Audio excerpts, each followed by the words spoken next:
নমস্কার, রাধে রাধে। সকলকে জানাচ্ছি রাধা অষ্টমীর অনেক অনেক শুভেচ্ছা। আজ শেয়ার করব আমি আমার গোপাল সোনাকে কী করে বা কী দিয়ে স্নান করাই। সবাই দেখবেন, আশা করি ভালো লাগবে।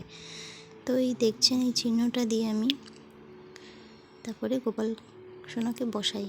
ওর উপরে ফুল দিয়ে একটু সাজিয়ে নিয়ে তারপর বসাই।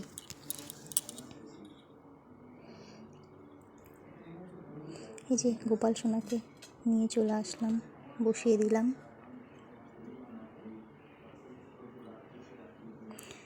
আর এগুলো দিয়ে আমি গোপালের জলে দিয়ে তারপর ওকে স্নান করাই।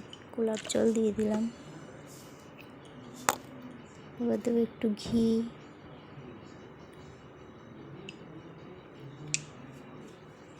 তারপর অগরু।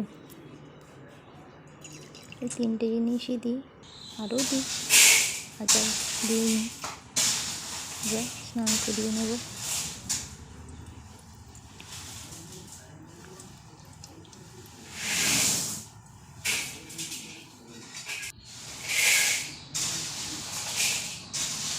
স্নান করছে, দেখতেই পাচ্ছেন।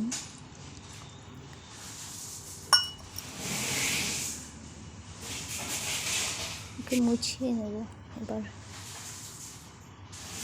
হাত দিয়ে পাচ্ছি না মোছাতে। এবার একটু কোলে শুইয়ে নিয়ে একটু ভালো করে ওকে মুছিয়ে দেব।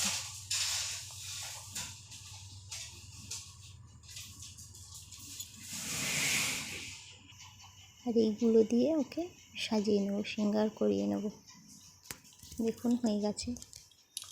অবশ্যই বলবেন কেমন লাগছে আমার ছোট্ট গোপাল সোনাকে।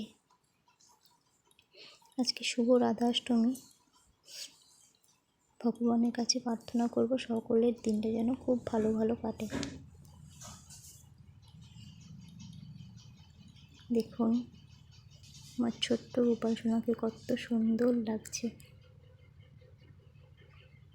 আজ এইটুকুই, আবার দেখাবো পরের একটি ভিডিওতে।